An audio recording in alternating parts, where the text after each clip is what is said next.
Welcome to the Rim Brake Rodeo. We hope this video helps. In this video, I will explain how to replace a starter on a Buick Enclave. First, ensure your safety by disconnecting the negative battery cable. Then, carefully lift your vehicle using a jack and secure it firmly on jack stands. This provides a safe working environment. Next, you will need to locate the starter motor, which is usually found on the passenger side, near the transmission. Once the starter is located, you will likely need to remove a few components that are blocking direct access. This might include heat shields or other parts. Carefully disconnect the main power cable and the smaller solenoid wire from the old starter. These are crucial electrical connections.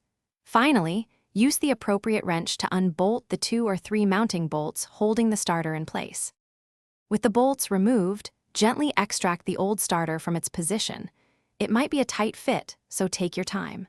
Now, carefully slide the new starter into place, ensuring it aligns correctly.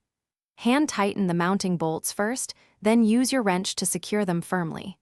Don't forget to reconnect both the main power cable and the solenoid wire to the new starter.